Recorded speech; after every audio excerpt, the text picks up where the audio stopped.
Eso te iba a decir que creo que había dejado de grabar.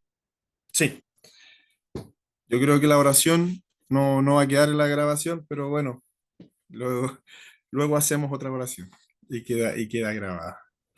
Bueno, bienvenidos todos, que el Señor le bendiga mucho. ¿Alguien más se agregó? Vamos a saludar antes de continuar. La Jessie, bienvenida Jessie también a este ramo.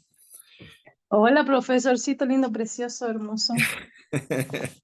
Les comentaba que era importante para mí, bueno, se los comenté en el WhatsApp, que era importante poder haber leído el plan de estudios, el plan de este ramo, para no ocupar tanto tiempo haciendo explicaciones. Creo que es súper importante entender que este ramo contiene fechas, contiene parte de la geografía, el inicio de la iglesia, las últimas palabras de Jesús, que lo vamos a ir viendo paulatinamente. Sí me interesa comentarles solamente el final, que la clase termina el 3 de diciembre por temas de que nos pasamos con el profe de Nuevo Testamento, nos obliga a pasarnos una semana más de diciembre. Nosotros queríamos terminar en noviembre, pero vamos a terminar la primera semana de diciembre.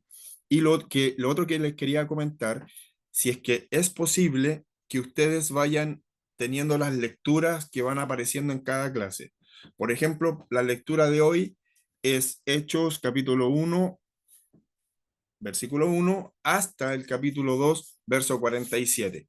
Entonces, hoy día vamos a tratar esos temas. Entonces, si ustedes tienen la posibilidad de ir leyendo el resto de los capítulos durante la semana, para que la próxima clase ya tengamos un conocimiento más o menos de lo que dice el texto y preguntas. ¿Les parece?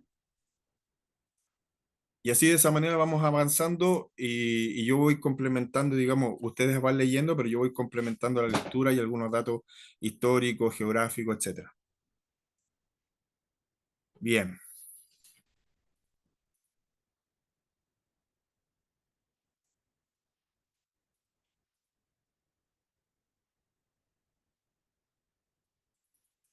El libro de los Hechos, conocido por todo el mundo como el libro de los Hechos de los Apóstoles. Este libro es un libro de acción, de milagros, de avivamiento, de conversiones, de resurrecciones, mártires, escape de prisiones, muchedumbre iracunda y juicio ante reyes, naufragio, profecías, dificultades, conflictos demoníacos. De esto trata el libro y muchas otras cosas, pero básicamente estamos hablando de eso. Este libro, de hecho, es un libro acerca de la gente. Habla de los apóstoles, evangelistas y laicos, sacerdotes, reyes, gobernantes, esclavos, carceleros y prisioneros. Habla de las personas. Eh, Hay otros libros, ¿cierto?, que hablan de un pueblo específico, hay otros libros de la Biblia que hablan acerca de Jesús, hay otros libros del Nuevo Testamento que hablan acerca de una ciudad, de una cultura. Este libro está principalmente enfocado en la obra del Espíritu Santo, en la iglesia, con la iglesia, para la iglesia. Hay muchas personas, hay muchos actores que participan en este libro, que participan en esta obra. Así que vamos a indagar un poco en ellos, cómo Dios también va tocando sus vidas, va tocando sus corazones y se va introduciendo en el mundo el mensaje de Jesucristo. En principio entendemos que Jesús predicaba en Israel, en algunas ciudades, ¿cierto?, de Israel, y por ahí pasa por Samaria, ¿cierto? Pero hoy vamos a hablar de gentes de otras localidades, también de otras ciudades. Bueno, el libro comienza con una iglesia pequeña, con una iglesia judía local en una zona, perdón, en una sola lengua y una sola cultura. Y termina con una iglesia que se propagó hasta el centro del Imperio Romano, con una iglesia internacional, con muchas lenguas, tribus y culturas. Ya, eso es importante destacarlo porque el resto de los libros que vamos a estudiar, o el resto de los libros del Nuevo Testamento, tiene que ver con esto. Y es súper importante que lo tengamos en cuenta. A veces nosotros leemos la Biblia desde nuestro contexto um, chileno, americano, en consecuencia que fue escrito para un determinado grupo de personas. Entonces, el libro de los Hechos indica el nacimiento de la iglesia, ¿cierto? Desde Jerusalén, que se expande al resto del mundo, y esa influencia cultural, esa influencia internacional, de acuerdo también a las lenguas y a las tribus y culturas del resto de los pueblos, va a hacer que la iglesia tenga ciertos matices y que otros libros tengan ciertos matices que para nosotros a veces son complejos de digerir, complejos de entender. Por eso que tenemos que tener en consideración que hay una mixtura de culturas y cada vez que el evangelio va llegando a ciertas ciudades se va produciendo un choque cultural y también por ahí una fusión entre las culturas y el evangelio. Así que, bueno, la iglesia, el libro comienza y la iglesia comienza muy pequeña y termina de manera internacional hasta el mismo centro de Roma. El libro de los Hechos enfatiza en la obra del Espíritu Santo. Él continúa con la obra del Señor Jesús, capacita a los apóstoles y a los creyentes para un ministerio sobrenatural. Busca llenar a cada creyente con el poder para testificar de Jesucristo, ¿ya? Eso es muy importante, que es la obra continuadora, ¿cierto? La iglesia y el Espíritu Santo continúan la obra que el Señor inició. Título y fecha del libro. El escritor del libro no pone título al libro, ¿ya? Son los creyentes que en el año 150 después de Cristo aproximadamente le llama Hechos de los Apóstoles. Y este libro fue escrito en el año 63 después de Cristo. La razón, la razón por qué le ponen el libro de los Hechos de los Apóstoles es porque hay otros hechos, otros actos, otras acciones, otros libros que narran acciones de Pedro, que narran acciones de otros discípulos, que narran acciones de diferentes personajes de la historia. Entonces, para poder clasificar y para poder diferenciar estos hechos del resto de los hechos, es que los hermanos en el comienzo de la iglesia, estamos hablando en el siglo segundo, le ponen el libro de los Hechos de los Apóstoles. Vimos en el Nuevo Testamento que a pesar de que se llama el libro de los Hechos de los Apóstoles, no participan tantos apóstoles. Son un par de apóstoles nada más y luego que se añade Pablo, que termina siendo el apóstol de los gentiles, ¿no? Pero gran parte del libro enfatiza en el trabajo de Pablo. Entonces, cuando hablamos del libro de los Hechos de los Apóstoles, solamente está incluyendo a algunos apóstoles, no al grupo que anduvo con el Señor.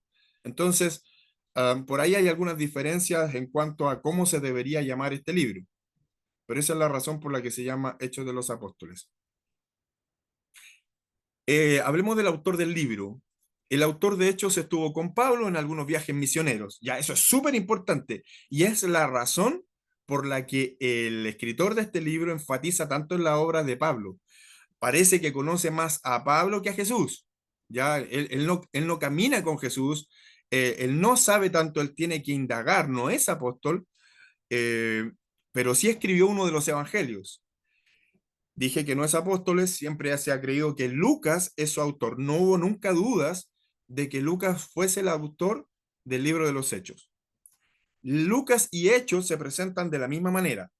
El Evangelio de Lucas tiene una estructura y el libro de los Hechos mantiene esa misma estructura. Por eso que la iglesia no se complicó, los estudiosos hasta este día no se han complicado en quién escribió este libro o qué escuela, porque también hemos visto a través del pastor Gustavo que muchas veces no necesariamente el nombre de la persona aparece el nombre de la persona, pero no necesariamente es la persona la que escribe el libro, sino más bien los discípulos de o la escuela de. O sea, también podría ser que los discípulos de Lucas o que la escuela que seguía, digamos, los hechos de Lucas haya escrito el Evangelio y haya escrito el libro de los Hechos, pero con total influencia de Lucas. Mantiene esta estructura tanto el Evangelio como el libro de los Hechos.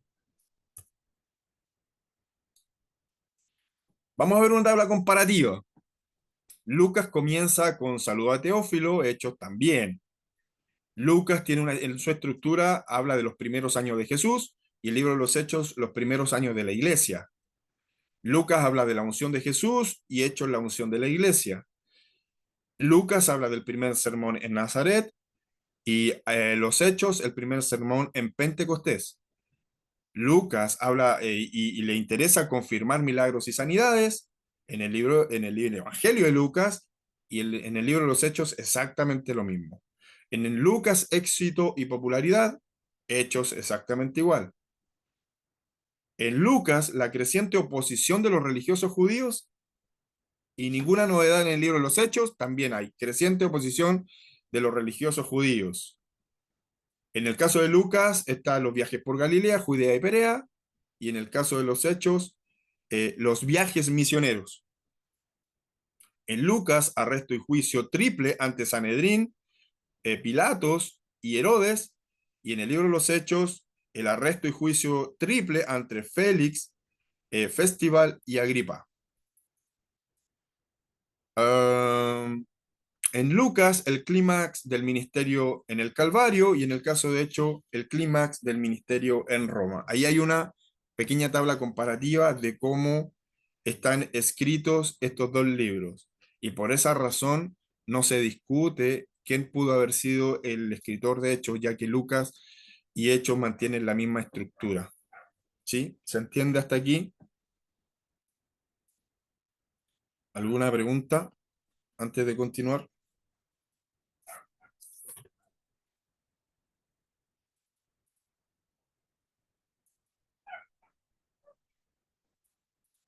No hay nadie? ¿A qué se refiere con éxito y popularidad? Éxito de popularidad es que la gente seguía a Jesús de manera masiva.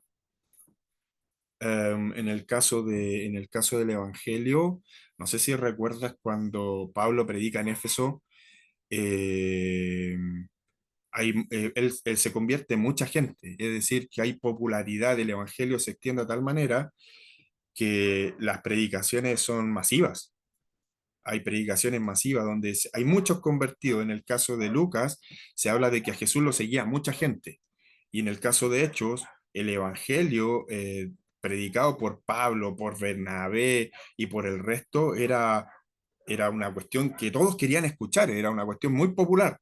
El Evangelio a través de o estos personajes en la historia, tanto Jesús como los discípulos, se convirtieron en personas reconocidas que la gente quería ir a escuchar.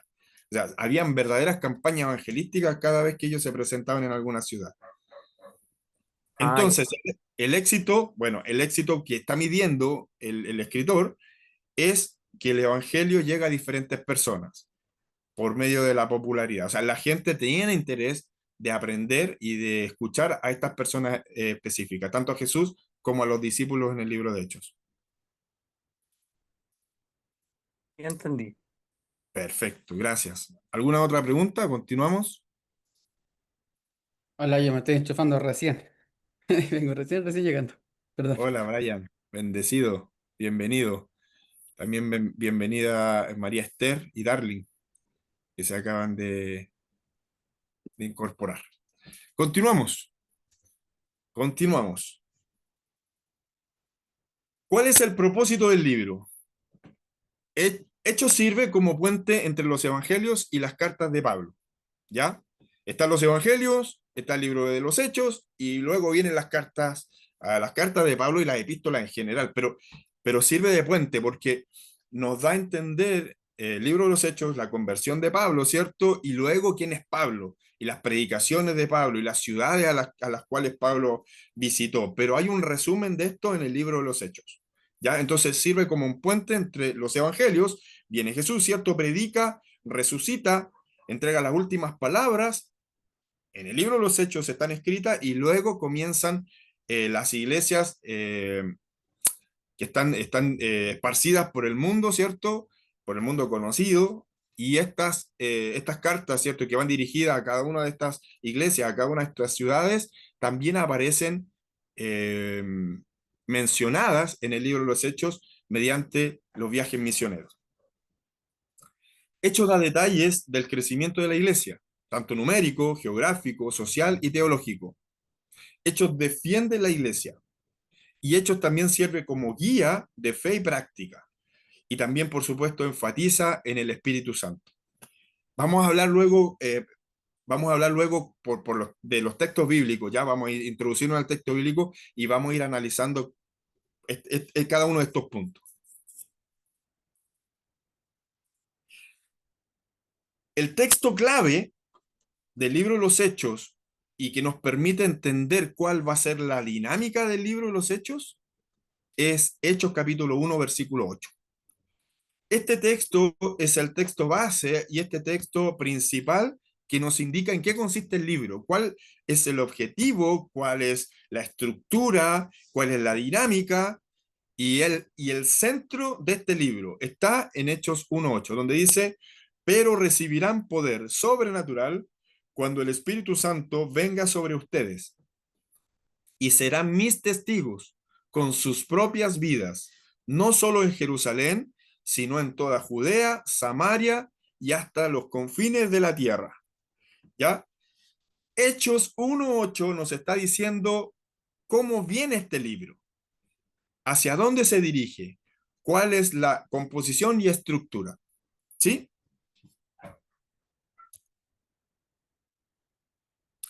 Y yo le saqué foto a un Nuevo Testamento que adquirí hace muy poco para que vayamos analizando algunas cosas.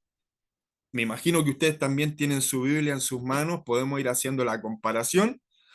No quise escribir el texto, sino que quise sacar la fotografía de cómo está específicamente en este Nuevo Testamento que tengo por aquí, que se llama Nuevo Testamento, la traducción contemporánea de la Biblia. Y comienza diciendo, oh querido Teófilo, en el primer libro escribí acerca de todas las cosas que Jesús empezó a enseñar, a hacer y enseñar, hasta el día en que fue recibido arriba. Pero antes de irse Jesús dio órdenes con el poder del Espíritu Santo a los apóstoles que escogió. Esta es la misma introducción, o muy parecida, a la introducción del libro de Lucas. Entonces, ambos libros van dirigidos a Teófilo, pero más ratito voy a comentarle un par de cosas que también son re interesantes.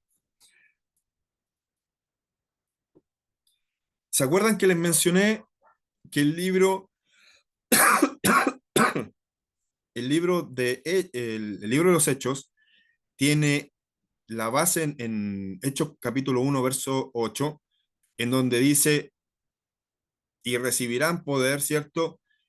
Y no solo en Jerusalén, sino en Judea, en Samaria y hasta los confines de la tierra, hasta lo último de la tierra. Bueno, a través de los viajes misioneros, estas líneas rojas nos van indicando cómo fue creciendo la difusión del Evangelio. En toda la tierra de Palestina, ¿no? En Israel, Jerusalén, en Judea, luego Samaria, en Alejandría, en Galacia, ¿sí? En todo lo que es el Asia Menor, en Grecia y luego hasta Roma. Es el objetivo de Pablo, predicar a Roma. Llegar a Roma. Pablo tiene muchas intenciones de predicar lo antes posible en las ciudades donde hay mucho comercio, donde hay mucha gente, donde hay rotación de personas. En alguna parte, por ahí el texto nos dirá que el Espíritu Santo le prohíbe a Pablo predicar en ciertas ciudades, interrumpe su viaje, pero el objetivo de Pablo es llegar a Roma, es llegar al centro, donde haya mayor difusión, donde haya mayores posibilidades de difundir el Evangelio. Pablo está interesado en llegar a las ciudades principales. Entonces, con estas líneas rojas, vamos viendo que este Evangelio, o este libro más bien, tiene la intención de decirnos, ¿saben que esto es una onda expansiva? Nace en Jerusalén, pero no se queda en Jerusalén. Se difunde al resto del mundo conocido hasta llegar a Italia, al mismo centro del Imperio Romano. Lucas menciona en su primera carta que Teófilo es una persona importante. Teo significa Dios y File significa amado de Dios o amigo de Dios.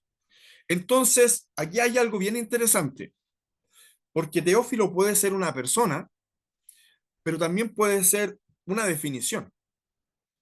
Por lo tanto, la iglesia perfectamente se puede sentir identificada con esta terminología. A quien que es amigo de Dios o a quien que es amado de Dios. No solo una persona, sino que también podría decirse que los destinatarios somos todos aquellos que de alguna manera estamos relacionados con este amor o con este Señor. con este amor de Dios o con este amor o amigo de Dios. ¿Se entiende la idea? Teófilo es una palabra griega que significa amigo de Dios o amado de Dios. Entonces, ¿puede ser una persona? Sí, puede ser una persona. Una persona que tiene un alto rango, una persona que es importante, pero también puede llegar a ser que el texto esté dirigido a todos los cristianos que estén en todas las partes del mundo.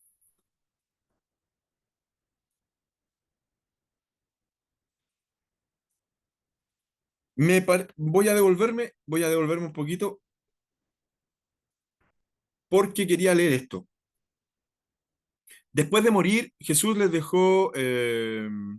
se dejó ver por sus discípulos durante 40 días. Les demostró muchas pruebas que estaba vivo y les hablaba del reino de Dios. Estando reunidos mientras comía con ellos, les ordenó: no salgan de Jerusalén, quédense aquí para recibir la promesa del Padre, de la cual les he hablado. Juan bautizó con agua, pero dentro de pocos días ustedes serán bautizados con el Espíritu Santo. Ya, y aquí hay una pregunta que es re interesante porque de aquí también se desprenden principios bien elementales y bien importantes del libro de los Hechos. Los que estaban reunidos le preguntaron a Jesús: Señor, ¿es ahora cuando restaurarás el reino de Israel? Llegó el momento, como, como lo diría, como lo dirían en rojo, ¿no?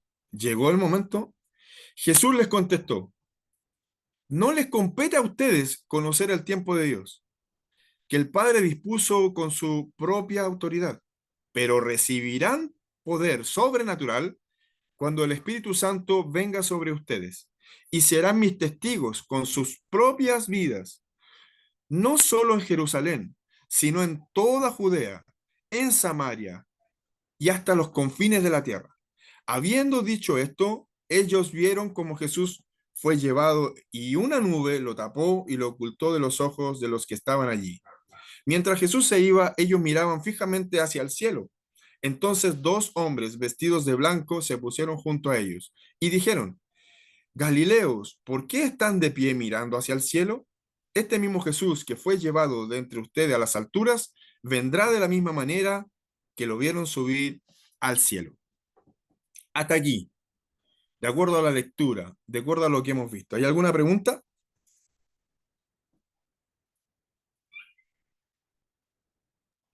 Todo bien por ahí. ¿Se entiende bien? Sí, Se todo bien. entiende, pastor. Súper, hasta aquí se entiende. Ahora, hay una promesa, pero esa promesa es un mandamiento. Hay una cuestión re interesante acá porque una promesa con un mandamiento, o sea, viene el Espíritu Santo, pero no salgan de Jerusalén. Es una promesa de la venida del Espíritu Santo, pero también es un mandamiento en el cual hay que preocuparse, en el cual los discípulos tenían que estar atentos y tenían que tener una búsqueda y tenían que estar juntos, no salir de Jerusalén, ¿cierto? Era una instrucción de que no salieran de Jerusalén hasta que hayan sido capacitados y llenos mediante el Espíritu Santo. Y la pregunta es: ¿por qué tenía que ser un mandamiento? Una promesa. O sea, a mí me hacen una promesa y me dicen: David, mañana te llevo tal cosa, pero preocúpate de estar a tal hora, preocúpate de estar en tales condiciones, preocúpate. Hay como una recomendación, un mandamiento a modo de recomendación, porque hay una tarea re importante que cumplir. Los discípulos no tenían idea lo grande que sería esta tarea. Hasta ahí habían dependido de lo que Jesús, eh, de lo que Jesús enseñaba, dependían de Jesús, eh, eran discípulos de él, lo acompañaban nada más, estaban en proceso de aprendizaje, dependían 100% de lo que Jesús decía y hacía. Si había necesidad de alimentación, Jesús multiplicaba el pan. Si había tormenta, Jesús calmaba la tempestad. Si había un endemoniado, Jesús salía al frente y resolvía el conflicto. Si había conflictos con los religiosos, era Jesús el que se ponía de manera principal para debatir con ellos. Pero llegaría el momento en que Jesús no estaba. Entonces requerían de que este mandamiento pudiera llegar a profundizarlo, ellos pudieran internalizarlo y ser llenos por medio de esta promesa, ¿no? La promesa de la venida del Espíritu Santo, pero a modo de mandamiento, porque no tenían idea lo que se les venía. Era una gran tarea. Hoy día nosotros lo analizamos y hoy día nosotros compartimos esta información y la enseñamos, ¿cierto? Pero ellos no tenían idea de lo que significaría. No sabían lo grande que sería esta tarea. Hoy día nosotros sabemos que llegó hasta Roma. Nosotros sabemos que el Evangelio se extendió de una manera importantísima, sobrenatural. No se habían dado cuenta de lo difícil que sería la tarea. No sabían que había habido persecución, que iba a haber persecución, que por el solo hecho de predicar el Evangelio, así como Jesús, serían martirizados, así como fue Jesús. No tenían idea, desconocían la ardua y extensa que sería esta tarea. Entonces necesitaban ser capacitados, necesitaban ser llenos del Espíritu Santo para que no tuviesen que depender de esa presencia física de Jesús, sino que ahora tuviesen que depender del Espíritu Santo. Por eso que es una promesa maravillosa, pero también un mandamiento, tanto para ellos como para nosotros. Pese a que hay algunos grupos religiosos que señalan que el Espíritu Santo, si bien está, no tiene las mismas características que tenía en el tiempo de los discípulos, porque se requería de ciertas cosas, de ciertas condiciones para que el Evangelio fuese difundido en esa época, que hoy día no son necesarias. Pero nosotros entendemos que esta promesa es dada para todos los creyentes y también a modo de mandamiento. Es necesario y es fundamental que todos los creyentes entendamos que requerimos del Espíritu Santo, que lo necesitamos y que esa promesa está vigente para todos, pero también que es un mandamiento. No existe la fórmula, no existe la fórmula de recibir el Espíritu Santo, no existe el mecanismo. Tienes que hacer esto para que el Espíritu Santo venga a tu vida. El Espíritu Santo aparece en nuestros corazones, nos da a conocer que tenemos culpa, que somos culpables, de que somos pecadores, de que necesitamos de Dios, aceptamos el mensaje, nos convertimos al Señor y el Espíritu Santo comienza a hacer cambios en nuestras vidas.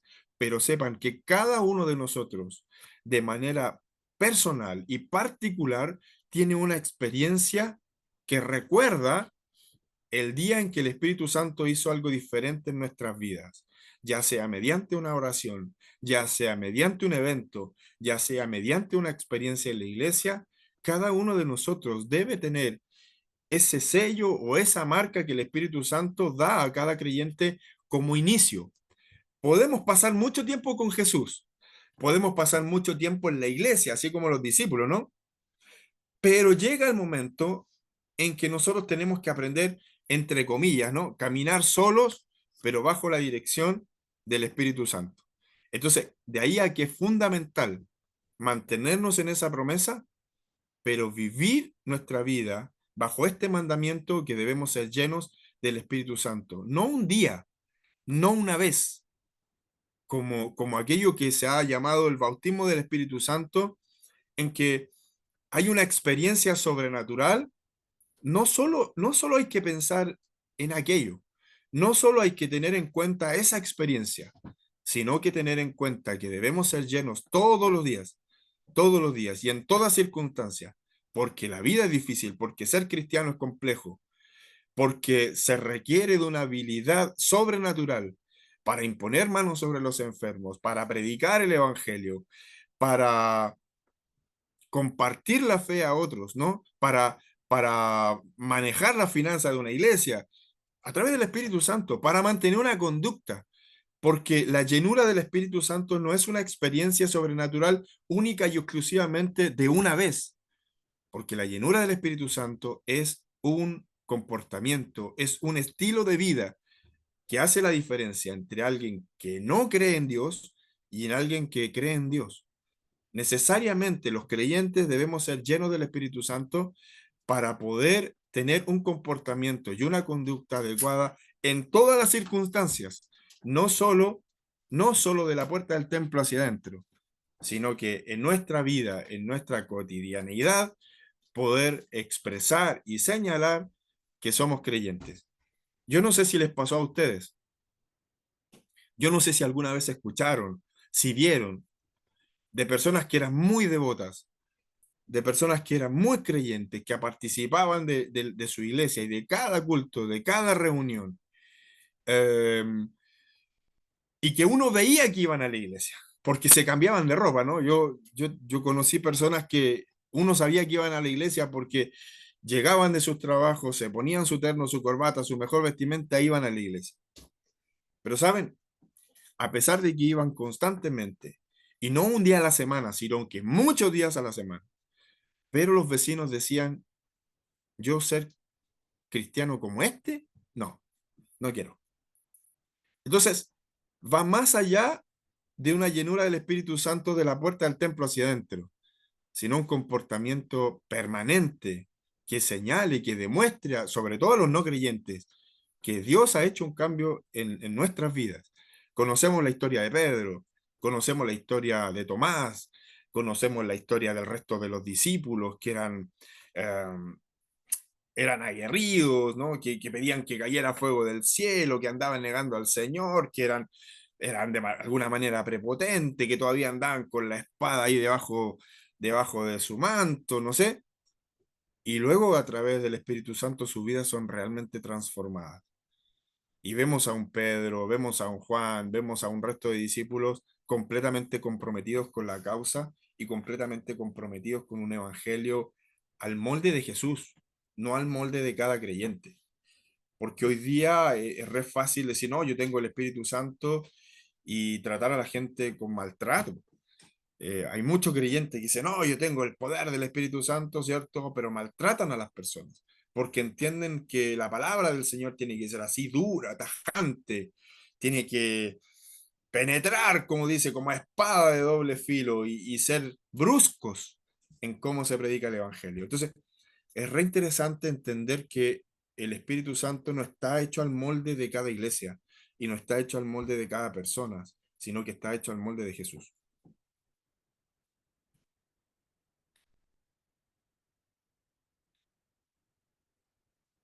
¿Alguna pregunta o continuamos?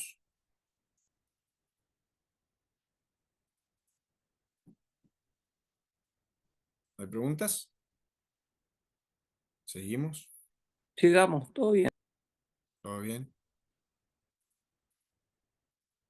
Yo tengo Bueno, una entonces regresa. pregunta, David. Dale. Cuando, por ejemplo, nosotros, o no sé, se dice, o los pastores, o no sé, en realidad las personas dicen, no sé, Dios me habló, por ejemplo, es a través del Espíritu Santo, ¿o no? Sí, sí, lo que pasa es que hay muchas interrogantes, hermano, porque, bueno, yo haría un par de preguntas. ¿Cómo te habló? Claro, Porque en el fondo es re fácil que, por ejemplo, hoy día yo me pare delante de ustedes y les diga, ¿saben qué? Esta es la interpretación de la Biblia, porque Dios me habló que así era. claro.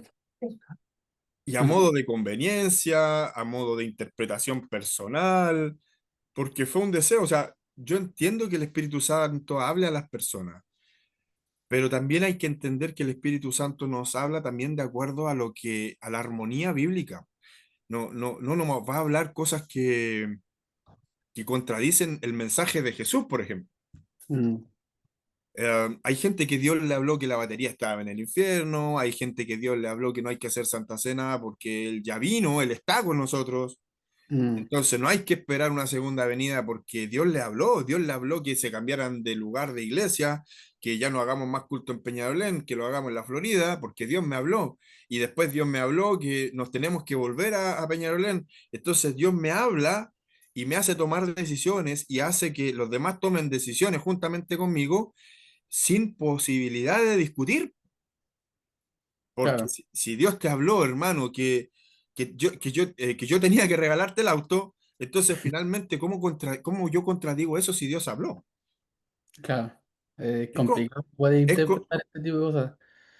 es complejo. Y Sí. es complejo porque no deja la posibilidad de duda. Entonces, ¿qué pasa? Las personas que no creen en ese mensaje se terminan alejando, o las personas que sí lo creen terminan siendo ovejitas obedientes frente a todas las decisiones que se tomen en la iglesia.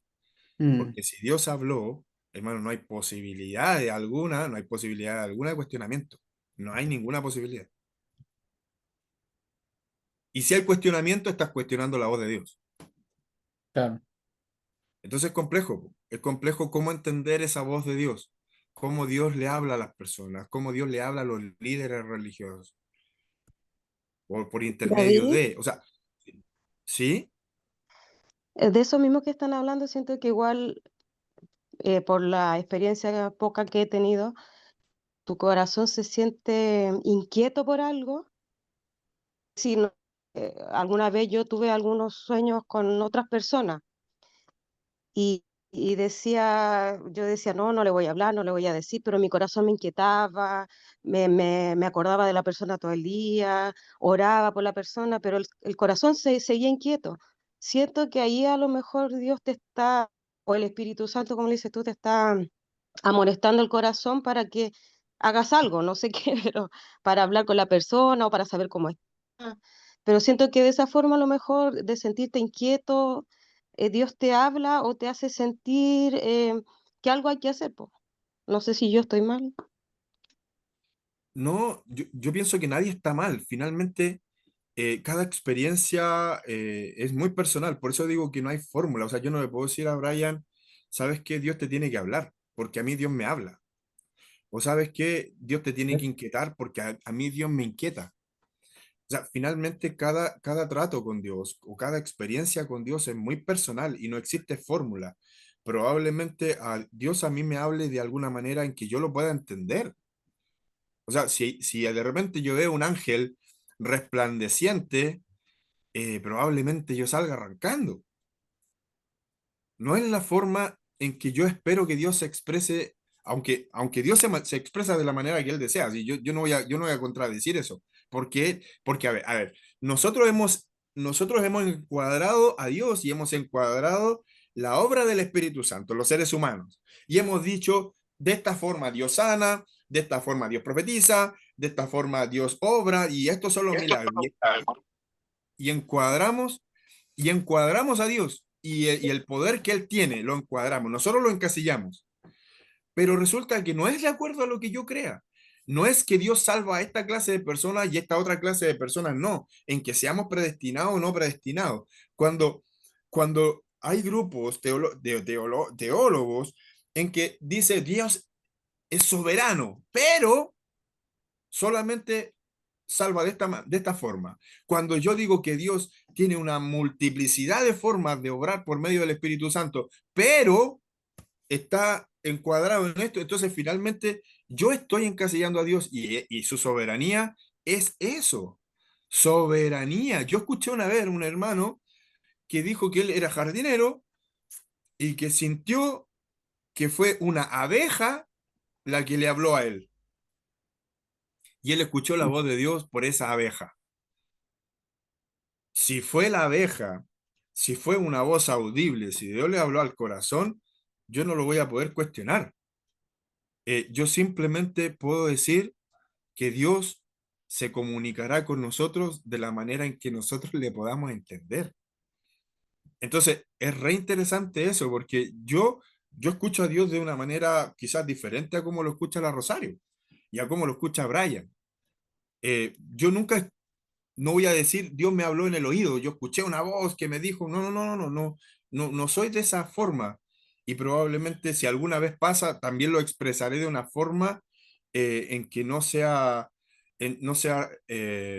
interpelado como un esquizofrénico, porque se supone que las personas que escuchan voces son las que tienen esquizofrenia. Entonces, si alguna vez me pasa, o me voy a revisar, me voy a revisar, o expresaría el mensaje de una manera en que no parezca un esquizofrénico. No sé si me voy a entender, pero creo que Claro, Dios tiene para cada uno entonces.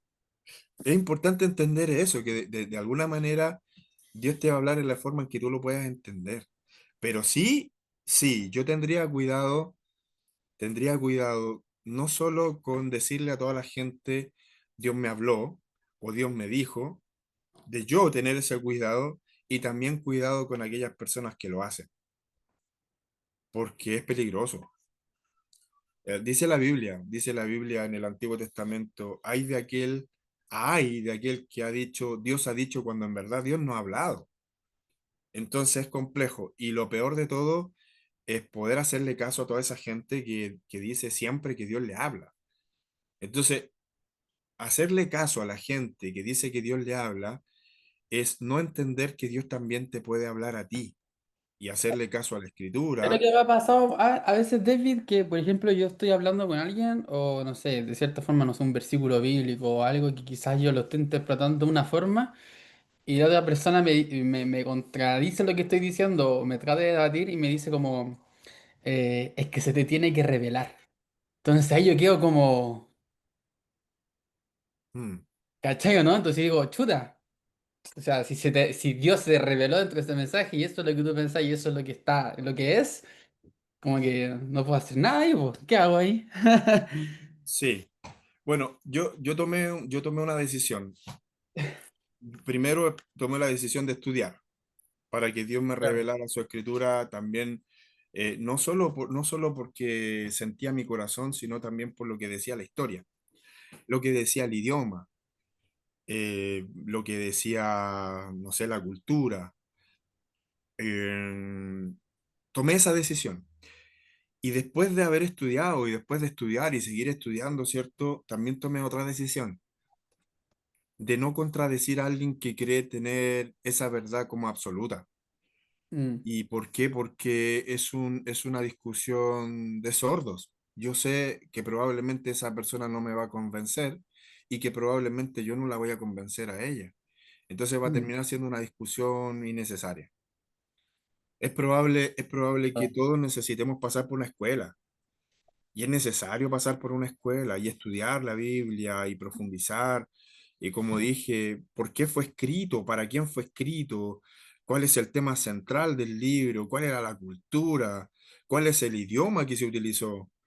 Es importante darle una vuelta a eso y estudiarlo a profundidad para que esta palabra, que por supuesto que es revelada por el Espíritu Santo, pero con todos esos matices, se te puede hacer un poco más fácil, porque así como así, pura revelación, finalmente podemos caer en tremendos errores. Ahora, conozco a mucha gente, o conocí mucha gente, que era analfabeta, que la tenía clarita, hermano, claro.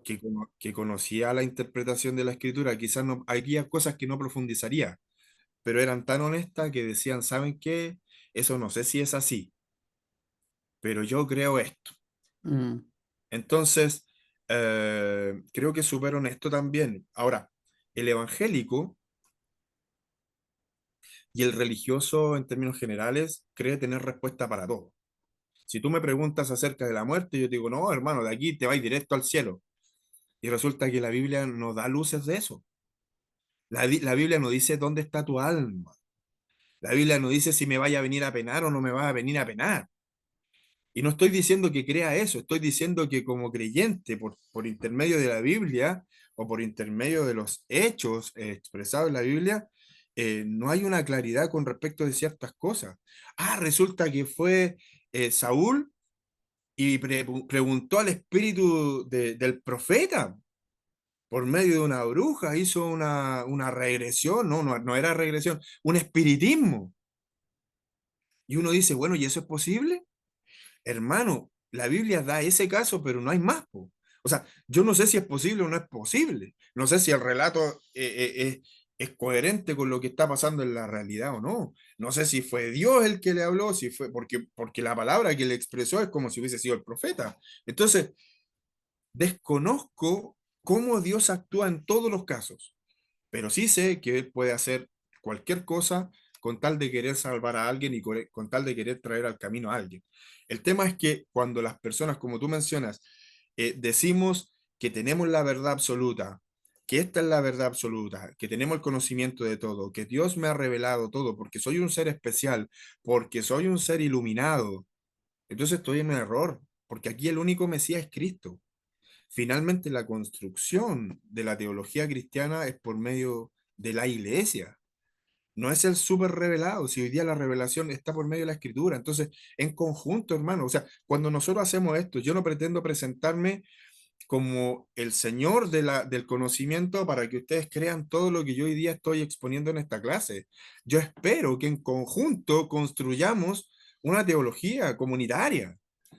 Por supuesto que yo traigo alguna información que ustedes puedan desconocer. Quizás ustedes tienen alguna otra información que también puede ser importante y se puede aportar en esta clase. Pero jamás hemos pretendido que la teología esté, o el conocimiento, o la revelación esté concentrada en una persona, porque eso no es posible. Independiente que tengamos harto conocimiento, no puede concentrarse el saber o la revelación en una persona.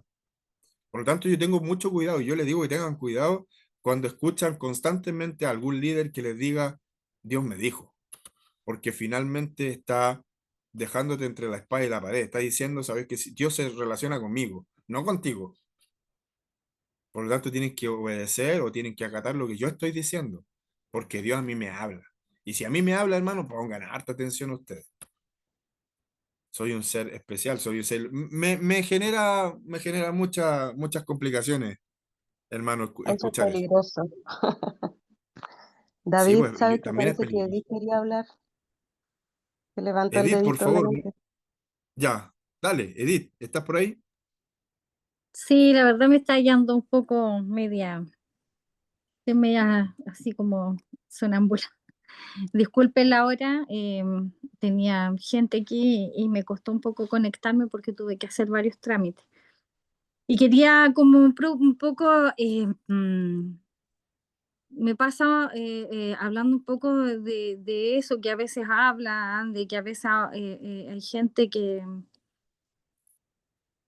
se supone que hay una profecía, hay un sueño, también me resulta muy escalofriante en muchos aspectos. Antiguamente era la menos que creía en esas cosas, porque así lo tomaba, como algo que era muy difícil, porque uno se basa a veces en los comportamientos que tiene la gente y por eso también crea este como paradigma de que es imposible que Dios las ocupe. Y claro, ahí uno, el aporte de la enseñanza en el cual a uno la deja entrever que no es así. Es complejo porque cuando después uno escucha la voz de Dios, es cuando ahí viene el remesón de decir, ay, chuta, será, me estaré volviendo loca porque pasa al principio, me pasó, y entender muchas veces que hay que entregar un mensaje cuando sobre todo esa persona a lo mejor jamás lo va a aceptar. Eh, eh, eh, Como que a veces me gusta como ponerme al margen en ciertas situaciones, pero sí me he dado cuenta que Dios me habla mucho a través de los sueños.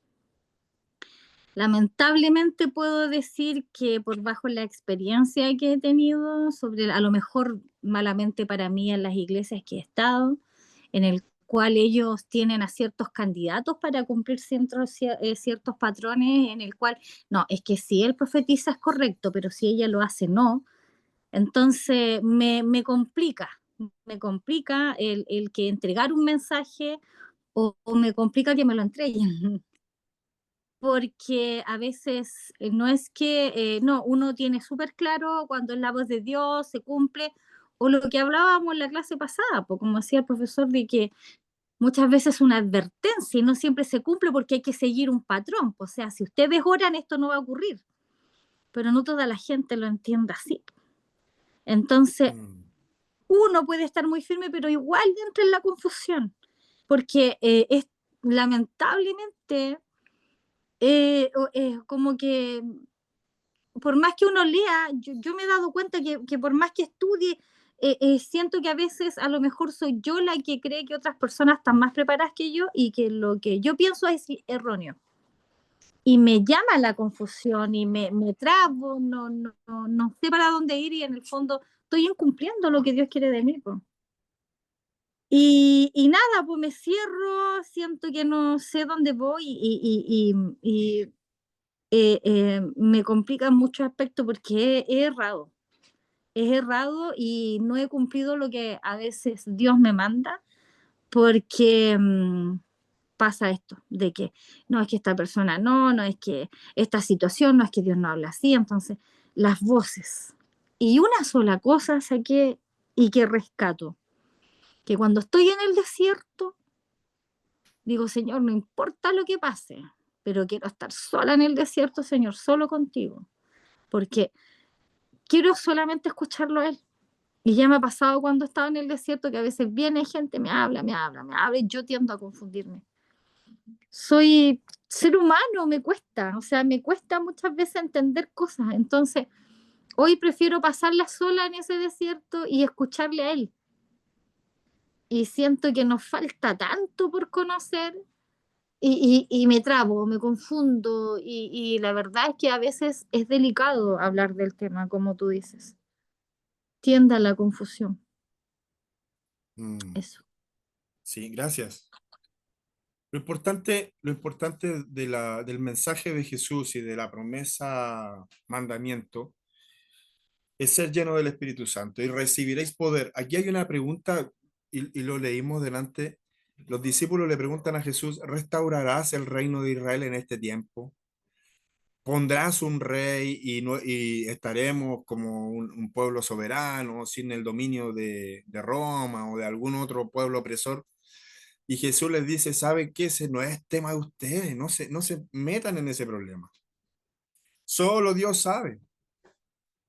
Pero ustedes recibirán poder cuando haya venido sobre vosotros el Espíritu Santo. Y me seréis testigos, dice Reina Valera, y serán mis testigos. Entonces, aquí hay una cuestión re interesante porque primero está diciendo de que los discípulos parece que seguían esperando que Jesús fuese el rey, ese Mesías que restauraría el poder político, ¿ya? Ellos estaban esperando a Jesús como a este Mesías, como a este Salvador.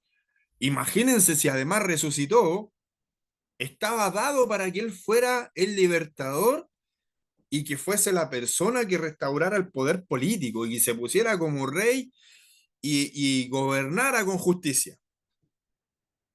Entonces, Señor, ¿restaurarás el reino de Israel? El reino, está hablando insisto, de poder político en este tiempo. Y Jesús le dice, ¿saben qué? No es tema. No vine a eso. Pero recibirán poder cuando haya venido sobre vosotros el Espíritu Santo. Y aquí hay un tema re importante porque la palabra griega para hablar de poder es dunamis o dinamis. Y hay personas que han intentado confundir esta palabra y como Reina Valera dice poder, las personas creen que es grito, que es autoridad. Ese es el poder. El poder que otorga el Espíritu Santo es tener la capacidad sobrenatural de hacer milagros y que sean visibles y que sean sobrenaturales, pero también que sean espectaculares. O sea, si Dios me da poder, yo voy a predicar y se van a convertir cientos, de a miles, y voy a poner las manos sobre los enfermos y los voy a sanar tirando la corbata. Poder, eso que sea espectacular, eso que sea grandioso. No que sea una oración silenciosa en la casa, que sea como los apóstoles, que ellos caminaban, ¿no? Y la sombra sanaba a los enfermos. Esa clase de poder, que se multipliquen los dineros, que se agranden las empresas, ¿no? Poder de verdad, ¿no? No ese poder de guardar silencio cuando alguien te insulta. Recibiréis poder. Y poder, la palabra dinamis, habla de habilidad, de capacitarte, de capacitarnos, y seréis capacitados cuando haya venido sobre ustedes el Espíritu Santo, y seréis habilitados cuando haya venido sobre ustedes el Espíritu Santo.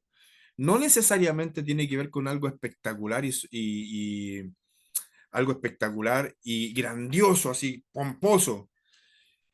Puede ser perfectamente el poder para soportar la persecución, el poder para perdonar, como Esteban, ¿no? Vamos a ver más adelante Esteban.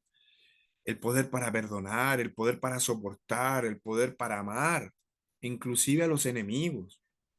Es decir, que el Espíritu Santo tiene ese poder para imponer, para que impongamos las manos sobre los enfermos y que los enfermos sanen, pero también ese poder para negar nuestras propias vidas al servicio de Jesús, el poder para guardar silencio antes de ofender a alguien, el poder para amar, aun cuando hay personas que quieren hacernos daño, el poder para aguantar y para ser capaces de hablarle a aquellas personas que esperan que nosotros les hablemos, pero que no son capaces de ellos hablarnos a nosotros. Y ser la persona que siempre esté sosteniendo a otros. El poder para llevar el evangelio y ser capaces de decir, saben que soy creyente en un mundo donde no es, no es buena onda, no es cool ser creyente. Entonces, poder, habilidades sobrenaturales que no necesariamente tienen que ver con cuestiones que no tienen que ver con fuegos artificiales, ¿sí?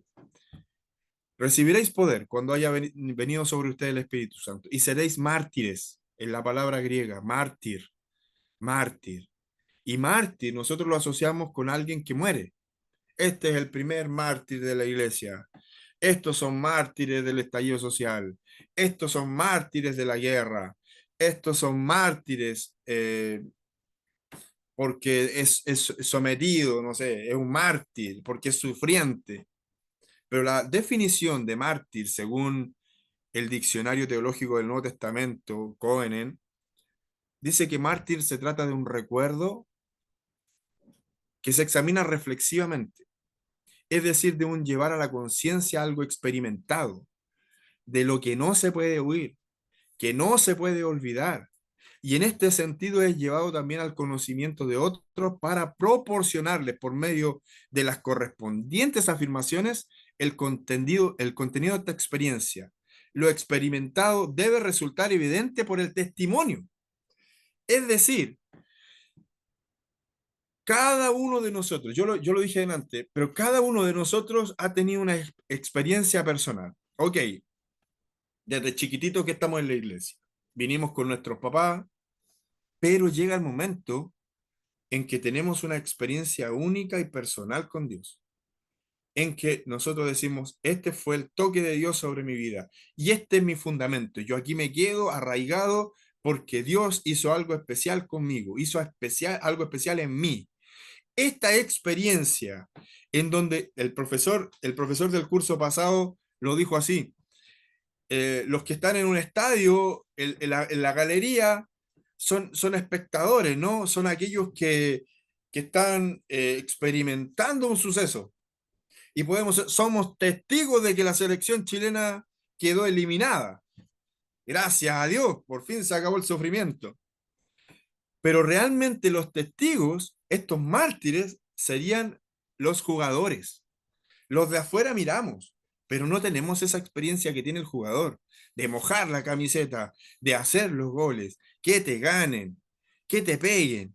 Nosotros somos espectadores, pero los mártires, en este caso, serían los jugadores, aquellos que viven la experiencia, que están inmersos en esta experiencia y que además te genera un recuerdo inolvidable. O sea, yo creo que cada uno de nosotros recuerda cuando el Señor tocó sus vidas o tiene recuerdos de cuando Dios hizo algo especial por cada uno de nosotros. Y ese día en que tomamos la decisión de no dejarlo nunca más. Esa experiencia que nos lleva a reflexionar constantemente en quiénes somos y qué hacemos en la iglesia. Pero también esa experiencia nos lleva a querer compartirla con otros. No es una experiencia para que la guardemos y la atesoremos como un gran diploma colgado en la pared. Esta es mi medalla, por lo tanto, yo la voy a dejar en un lugar ahí visible. Pero visible ¿para qué? Para que cuando llegue el momento nosotros también compartamos con otros y tengamos la capacidad de reflexionar y de compartir estas vivencias. Entonces, esto experimentado debe ser el resultado, la evidencia de nuestro testimonio. O sea, yo digo, Dios me cambió, pero si nadie se da cuenta que Dios me cambió, entonces parece que todavía necesito ser transformado, ¿no? se requiere de un testimonio en esta experiencia. Escuché muchas veces que hablar en lenguas era la única y gran señal para recibir el Espíritu Santo. Lo he escuchado muchas veces. Y también escuché muchas veces a personas que hablaron en lengua, que después de hablar en lengua siguieron siendo las mismas personas, los mismos pecadores, pero que alguna vez hablaron en lengua. Es complejo. Es complejo porque se espera en el...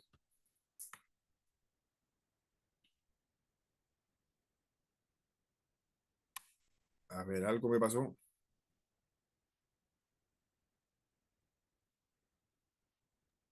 No escucho o soy yo. Ahora sí, No hice se algo. escucha. ¿No se escucha nada? Sí se escucha Ahora ahora. sí, ahora sí. Ya. Pasa que hice algo, no sé qué. Apagaste la cámara. Sí, se me apagó la cámara.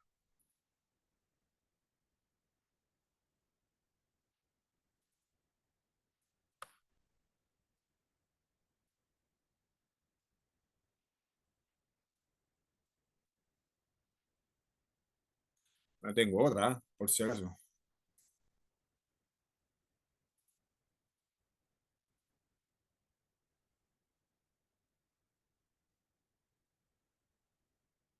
Pero no sé qué pasó, la cámara dejó de funcionar.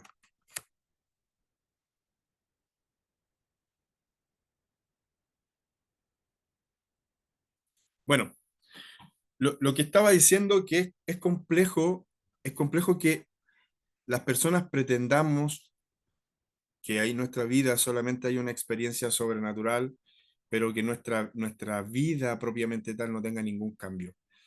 Se requiere, se requiere de un cambio, se requiere de una transformación. No es posible que solamente haya una experiencia, pero sin evidencia por medio del testimonio. ¿Se acuerdan que antes les mencionaba acerca de estas personas que nosotros sabíamos que iban a la iglesia, pero que nadie quería ser como esas personas que iban a la iglesia por su comportamiento en el vecindario?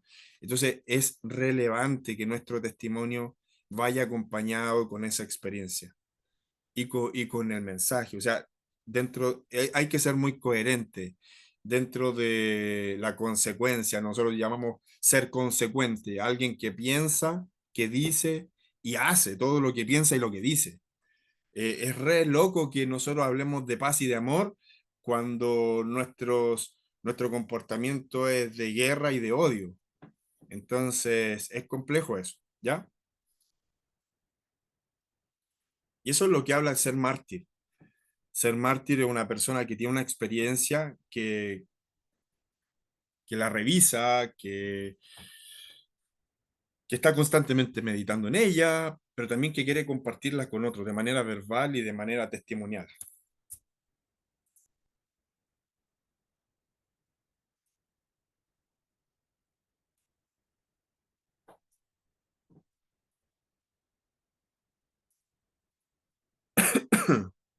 Bueno, por aquí aparece el tema de la elección del discípulo. Sabemos que Judas se suicidó, a pesar de que el Señor le dio la oportunidad para que pudiera arrepentirse, ¿no? Él devuelve las monedas, pero se suicida. Los sacerdotes deciden, porque él va a devolver las monedas, y los sacerdotes deciden comprar el terreno donde se suicidó Judas y construyen ahí un cementerio. Y los discípulos consideran que es bueno sustituirlo y hacen un acto ahí de sorteo, ¿no? Para elegir un nuevo discípulo, del cual muy poco se conoce. Parece que los discípulos escogieron a alguien, pero Dios escogió a otro, el que vendría a ser el discípulo de los gentiles, Saulo, Pablo, el discípulo o el apóstol que se convierte en un gran predicador.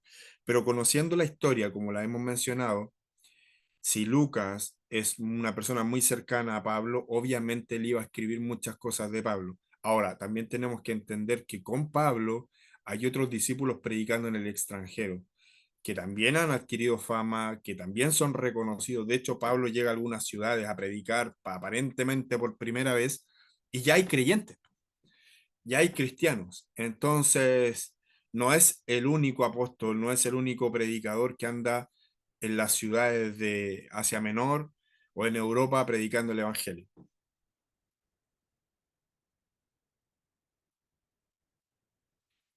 Quiero comentarle algunos pasos hacia el Pentecostés. Principalmente ellos fueron obedientes, se les dio la instrucción de que no salieran de Jerusalén, que se quedaran, que se mantuvieran unánimes, que estuvieran juntos. Ellos oraron en unidad, permanecieron en unidad. Dice la escritura que estaban unánimes y juntos. O sea, no solamente estaban juntos, a veces nosotros hoy día nosotros estamos juntos, pero no siempre estamos unánimes. No necesariamente estamos unánimes. Así que el llamado a estar juntos y a estar unánimes. No significa que tengamos que pensar todos igual y todos tener el mismo, llegar a los mismos, a las mismas conclusiones, pero sí es importante llegar a acuerdos. No es posible que, no sé, tengamos una idea de nosotros solamente tener una iglesia para chilenos y que la otra mitad de la iglesia diga, no, saben que nosotros tenemos que tener una iglesia solamente para extranjeros. Entonces, si no llegamos a esos acuerdos, hermanos, vamos a convertir la iglesia en cualquier cosa. No necesariamente tenemos que pensar igual, pero sí tenemos que tener acuerdos. Y por supuesto, basaron sus creencias en la escritura. Um, el día de Pentecostés, y me gustaría darle una vuelta a la próxima clase, dar un poco más de detalle con respecto a lo que era el Pentecostés. Probablemente ustedes sepan algunas cosas. Pero lo importante de este relato es que toda la iglesia estaba reunida en el mismo lugar, ¿cierto? Y de repente vino un gran ruido como un soplo fuerte que llegó del cielo y llenó toda la casa donde estaban sentados. Y experimentaron lenguas como de fuego, que fueron distribuidas y reposaron sobre cada uno de ellos. Y ahí viene el primer mensaje de Pedro, ¿no? El primer sermón, donde la gente que les oía ahí hablar en sus propios idiomas decía, estos están borrachos, y Pedro le dice, no, esto es lo que dijo el profeta Joel, que en los últimos tiempos derramaría de su espíritu sobre toda carne, y él está diciendo que esto es lo que se está cumpliendo, que la gente ha recibido el Espíritu de Dios y que eso les permite hablar en diferentes idiomas, porque es lo que se habló ahí. Eh, Ellos, dice el versículo 7, es que estaban maravillados, estaban admirados y comentaban, ¿acaso estos no son galileos, todos los que están hablando? ¿Cómo es que nosotros podemos oír a cada uno de ellos en nuestra propia lengua materna? Nuestra lengua materna, nuestro idioma, nuestro dialecto. Somos de diferentes partes del mundo, de Partia, de Media, de Elam, de Mesopotamia, de Judea, de Capadocia, de Ponto, de Asia, de Frigia, de Panfilia, de Egipto, de las regiones de Libia cercanas a Cirene, visitantes de Roma, de Creta, de Arabia, tanto judíos de nacimiento como los que nos hemos convertido en la región judía, venimos de lugares distintos, pero los escuchamos hablar de las maravillas de Dios en nuestro propio idioma. ¡Wow! ¡Qué interesante!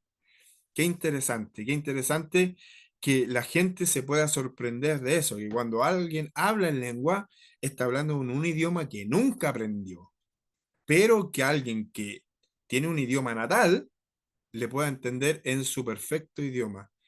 ¡Qué loco que Dios pueda hacer esas cosas! Así como confundió las lenguas eh, en esa tremenda torre, ¿no? En Babel, en esta oportunidad pueda también repartir lenguas. En ese tiempo, dice el texto, que para confundirlos, qué interesante que en este tiempo pueda también derramar lenguas para entregar un mensaje a gente que tenía su idioma natal, pero que en ese momento pudo hablar otro idioma para que otros pudieran conocer el Evangelio.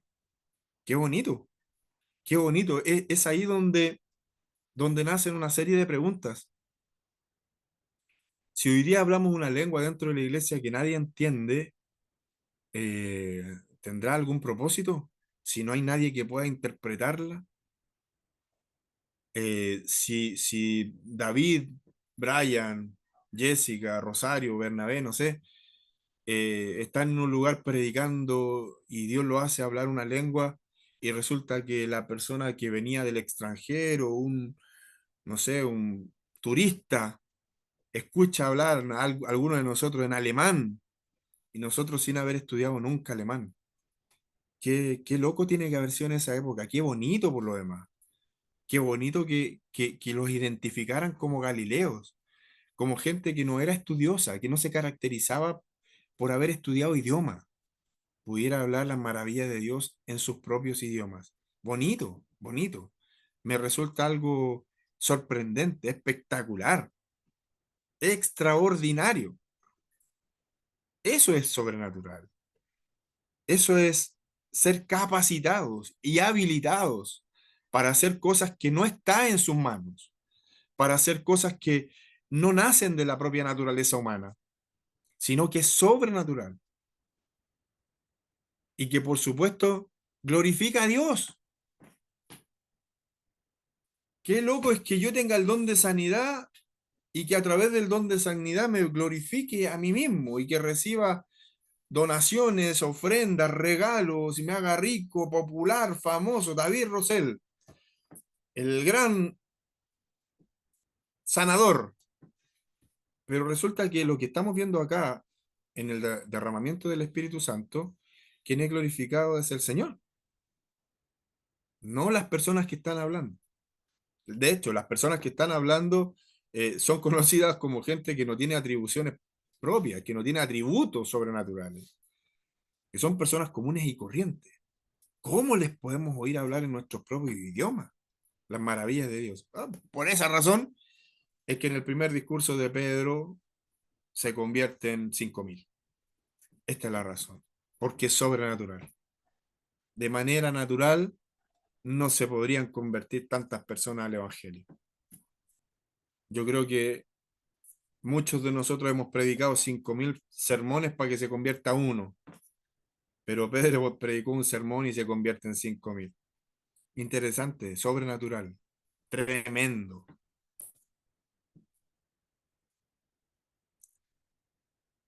Nos estamos acercando a la hora para terminar. Dice el texto de que todos fueron llenos del Espíritu Santo y comenzaron a hablar otros idiomas, conforme el Espíritu les daba. ¿Algo que decir antes de cerrar esta clase? A mí me gustaría decir algo. Me quedo dando vuelta eso del poder de la capacitación, de capacitarnos. Y cuando hablabas también pensaba y hacía como una autocrítica con respecto a la iglesia o como una creyente más. Se supone que cuando uno capacita es un proceso. No todos vamos al mismo ritmo porque si contextualizamos no tienen las mismas habilidades cognitivas. Entiendo también que existe un poder sobrenatural, pero también hay que contextualizar a esas personas, entendiendo, por ejemplo, que hay personas que han vivido todo mucho tiempo en la iglesia y uno no ve cambios tampoco. Uh-huh. Por mi trabajo atiendo también gente cristiana y cuesta cambiar patrones de conducta donde existe también iglesias que esto es más bien algo sobrenatural y no existe un acompañamiento real también para cambiar patrones, instaurar nuevos hábitos que sean más saludables en todas las áreas. Y a veces caemos también en esto como más simplista de enjuiciar un poco a creyentes que les es difícil cambiar esos patrones por sus historias de vida, que muchos de ellos son bastante fuertes. No es una forma de justificarlos también, pero de entender que algunos en esta capacitación, su proceso también es más lento porque su capacidad es cognitiva, su historia de vida, sus propios recursos que tiene esa persona son diferentes también para poder comprender esa realidad. Entonces, pensaba en esto de que como iglesia, ¿qué hacemos también como para apoyarlo, para buscar otras instancias también de ese acompañamiento con esa persona? Por ejemplo, de alguien que sea violento en su casa o que repita ciertos patrones con respecto a eso, o de consumo de droga. ¿Qué hacemos por eso? Y eso me quedó dando vuelta, de que a veces somos como muy rápidos para enjuiciar esos procesos y no nos hacemos cargo como iglesia, como líderes, como hermanos, como creyentes, de poder ir acompañando también, obviamente con cierta distinción, haciendo ciertas distinciones en ese proceso también, porque esa persona uno vea que pone de su parte de querer generar ciertos cambios, po. Algo más desde el acompañamiento y obviamente desde lo espiritual, con oración y con todo eso. Eso era mi opinión. Súper. Sí, pasa, yo quería decir algo con respecto a eso. Pasa de que eh, de pronto, y donde yo lo enfocaba, que la jactancia de pronto era poder tener esta llenura del Espíritu Santo demostrando situaciones sobrenaturales, pero que sean espectaculares, pero que esas personas que se jactan de tener esta llenura del Espíritu Santo no han cambiado sus vidas, o no buscan al menos transformar esa parte de la historia que les muestra frente a los que no son creyentes, que no son creyentes. Porque no es lo mismo lo que tú mencionas. Es decir, sabes que hay una persona que está en esta búsqueda y le cuesta más, y nosotros lo entendemos, y yo entiendo tu punto de vista, eh, pero a alguien, yo soy el pastor de la iglesia, yo soy líder de la iglesia, y yo soy predicador espectacular y quiero presentarme delante de la iglesia como una persona llena del Espíritu Santo, pero en realidad quienes me conocen saben que no tengo una pizca de cristiano. Entonces, cuando uno en la iglesia quiere manifestarse como alguien que tiene el Espíritu Santo, está lleno del Espíritu Santo, o es un súper creyente, pero que en realidad en su vida íntima y en sus alrededores demuestra todo lo contrario, es una doble vida para empezar, y además no es la vida que el Señor nos enseñó. O sea, finalmente el gran cambio lo genera Dios. O sea, nosotros hacemos un esfuerzo por cambiar patrones de conducta, pero el gran cambio en nuestras vidas lo hace Dios. O sea, ¿qué cosa más sobrenatural de que alguien que era prepotente, que era arrogante, se convierta en una persona humilde? Pero no porque lo hizo solo, sino porque Dios hizo un cambio en su vida. O alguien que tenía conductas de violencia, como mencionas tú, o conductas de abuso, o conductas de estafador, de tramposo, y que de pronto cambie su vida y que se convierta en una persona diferente, pero no porque solo lo intentó, sino porque Dios hizo un cambio en su vida. O sea, yo creo que muchas de nuestras conductas y muchos de nosotros podemos decir, ¿saben qué? En esta área de mi vida, Dios intervino y la cambió. Y eso hizo que yo verdaderamente me rindiera delante de Él. Ahora, ¿cuál es mi problema con ciertos comportamientos sobrenaturales que se ven en la iglesia o comportamientos espectaculares que se hacen ver como sobrenaturales? Es de aquellas personas que quieren tener ese poder para visibilizar frente a los demás que tienen una autoridad y un poder de Dios diferente, pero que no han cambiado cosas básicas que Dios nos exige que cambiemos y que evidentemente el Espíritu Santo trataría con esas cosas antes de otras cosas. O sea, lo más importante es que yo aprenda a conocer el amor por sobre, no sé, que haga milagro. Que cambie mis malos hábitos por sobre que haga llover oro del cielo. O sea, claramente Dios tiene otros intereses en nosotros más allá de aquellas cosas espectaculares que nosotros quisiéramos desear para sobresalir. Cuando mencioné antes que en algunas iglesias se enseñaba que había que hablar en lenguas como una cuestión impositiva, porque el que no hablaba en lenguas no podía predicar, no podía orar, no podía estar en el coro, no podía tomar Santa Cena. Las personas terminaban imitando una cuestión para ser aceptados. entonces se convertían y eran cristianos de segunda categoría. Ya ahora, si hablaban en lengua, eran reconocidos en la iglesia como alguien importante, como alguien que tenía la posibilidad, que era aceptado dentro del grupo selecto de aquellos que sí habían sido bautizados, que sí habían sido honrados con la presencia del Señor. Los demás no, seguían estando en banca como cristianos de segunda categoría. Eso para mí es complejo. Pero sí te entiendo, María Esther. No, sí, lo que Hay decís tú, no, procesos. sí, yo igual lo entiendo y también creo que es algo que tiene que estar presente, pues, si no estamos hablando de cualquier persona. Pero quería mostrar como esta otra perspectiva que no dialoga con lo que estáis diciendo, pero no me iba a ese punto que tiene toda la razón. Pero a veces siento que caemos un poquito en eso, Sí, pues, de pensar que tienen que ir a nuestro paso, mostrar ciertas cosas, obviamente que siempre van a ir viéndose, visibilizando ciertas cosas que uno va transformando, pero otros vamos más rápido, otros más lento, entonces a veces algunos caen en esa como de enjuiciar, decir, ya, pues lleváis tanto tiempo, ya estoy hablando del más común, digamos, no alguien claro. de lo que tú mencionas tú. Y al revés, personas pueden sentirse súper frustradas por no ir al ritmo de los demás.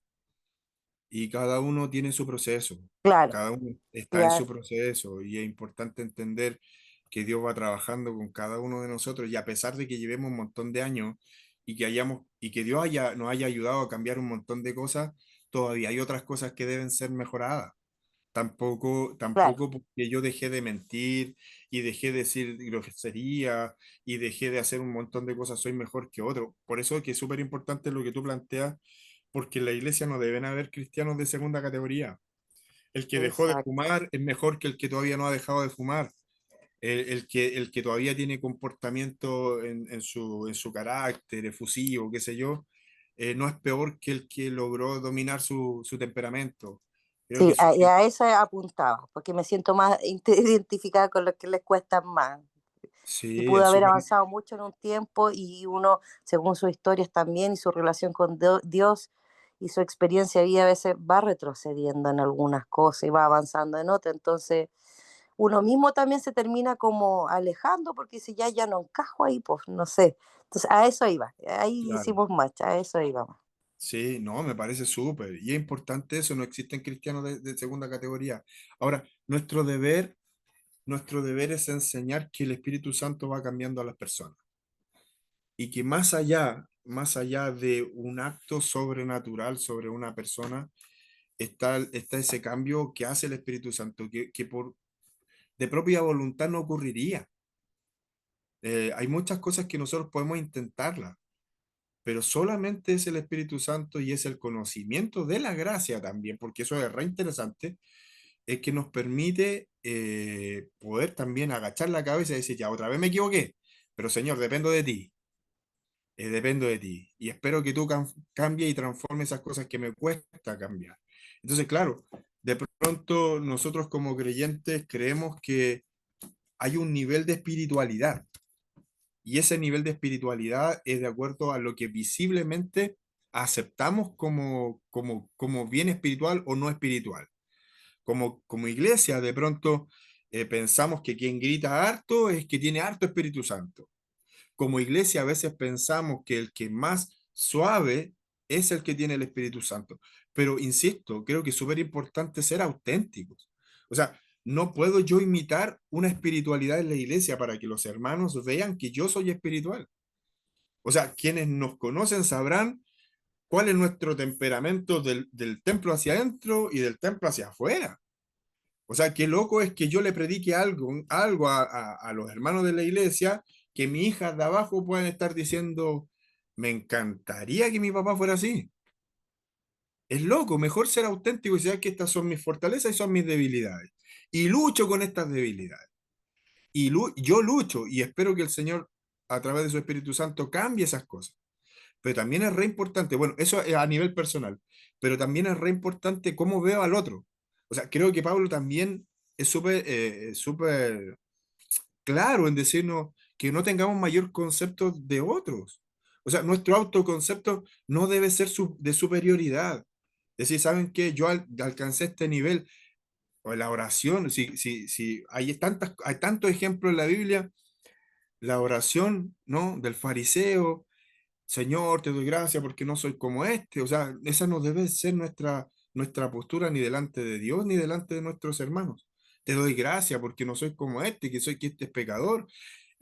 Voy a la iglesia más veces que este, me comporto mejor que este, doy más que este.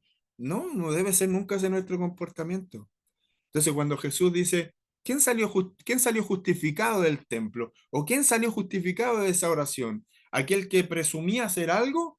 ¿O aquel que decía, Señor, ten misericordia de mí que soy un pecador? Y la respuesta es clarita. Entonces, nuestro autoconcepto debe estar bien alineado con lo que el Señor enseñó, con lo que enseñaron los discípulos. Si alguno de nosotros cae, los demás tenemos que restaurarle con amor, con paciencia, con misericordia, porque no sea que nosotros caigamos y nosotros vamos a querer que si caemos seamos tratados con ese mismo respeto y con ese mismo amor, con esa misma misericordia, porque necesitamos ser restaurados, no juzgados. Entonces, la Biblia es súper clarita y es súper armónica con respecto a esos temas. Ahora, cuando se trata del Espíritu Santo, hay una serie de disputas porque buscamos aquellas cosas que son espectaculares. Y si nadie tiene algo espectacular, entonces es una iglesia fría. Esperamos que los dones del Espíritu Santo se manifiesten de una manera en la iglesia. La iglesia somos todos. Y el cuerpo de Cristo somos todos, los que están aquí en Chile, los que están fuera de Chile. Y los dones se manifestarán en su iglesia, pero no necesariamente la comunidad Adelfos debe ser como la iglesia de Corinto o como la iglesia de La Pintana o como la iglesia de Antofagasta. La comunidad Adelfos tiene su estructura, su forma y probablemente no saldremos de ahí a menos que el Señor diga, vamos ya a hacer un cambio acá. Pero no tenemos por qué ser todas las iglesias iguales o todas tener lo mismo. La iglesia de Jesucristo es mucho más amplia que nuestra comunidad de fe en la que nos congregamos. Entonces, el Espíritu Santo se manifiesta de manera transversal. Va y viene y se mueve y entrega sus dones para beneficio de la iglesia, no para beneficios personales y no para formar y fomentar una estructura de espiritualidad, ya sea para ponernos en un lugar superior o ya sea para sentirnos inferiores. Somos una iglesia fría, somos una iglesia espiritual, somos una iglesia fervorosa y nos calificamos por eso. Yo creo que finalmente, dentro de lo que el Señor nos enseña por su escritura, que ser una iglesia espiritual es ser una iglesia que demuestra el amor de Dios, que ama a las personas, que tiene una búsqueda constante, una iglesia espiritual en la que intenta transformar su entorno, una iglesia espiritual en la que intenta mejorar cada día a través de su comportamiento personal y el comportamiento colectivo. Entonces el Espíritu Santo se mueve de diferentes maneras y se requiere que el Espíritu Santo siga transformándonos para que nuestro pensamiento, para que nuestros corazones, nuestros sentimientos y nuestro comportamiento vayan alineados. Así que súper, súper. Gracias, María Esther. No sé si hay algún otro comentario, alguna pregunta antes de terminar.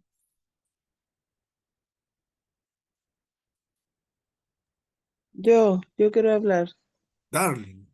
darling, perdón la tardanza en conectarme, pero creo que agarré la onda de la clase. Y bueno, como experiencia personal, a lo mejor es muy de cerca, porque tú eres mi pastor y mi hermano.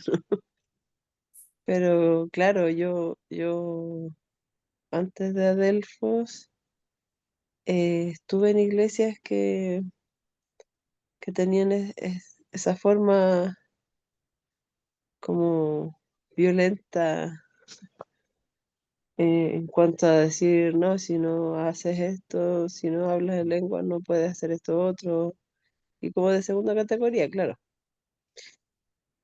Y como se vive el sistema de esa forma, eh, la gente va sintiendo que es como normal, pero como lo dije yo recién, se sentía como violento, se sentía como excluyente, se sentía, ¿por qué Dios a mí no me quiere como quiere a los demás? Mm, Tan mala soy que Dios no me permite tener este don o tener este talento o este hablar en lengua.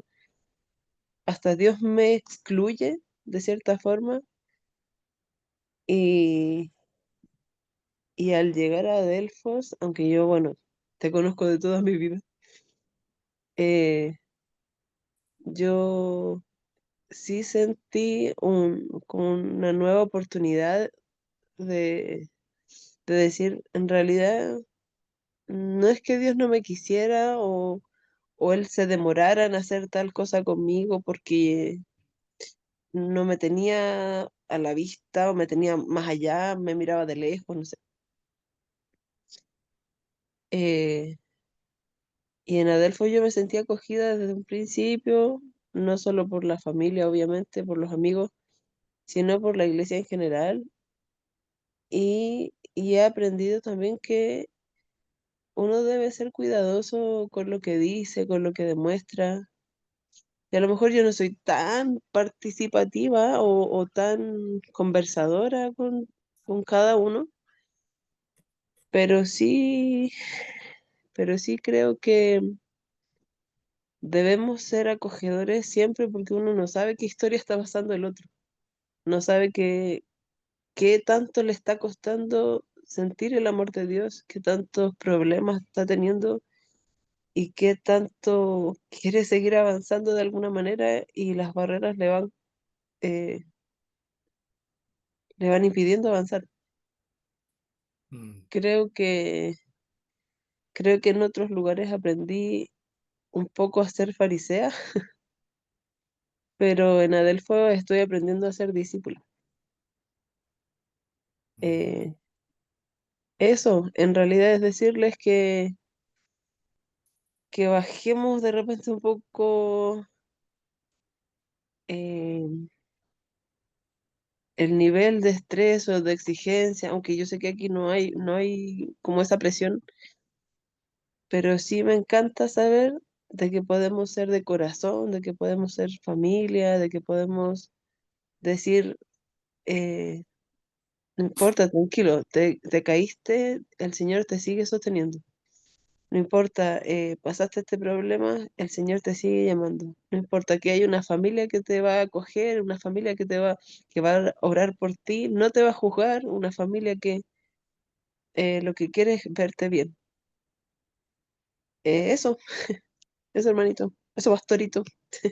Súper, súper, muchas gracias. Aquí estoy leyendo unos mensajes en el chat donde coincidimos, ¿no? Concuerdo totalmente con Darling, que respetemos nuestros procesos, por supuesto,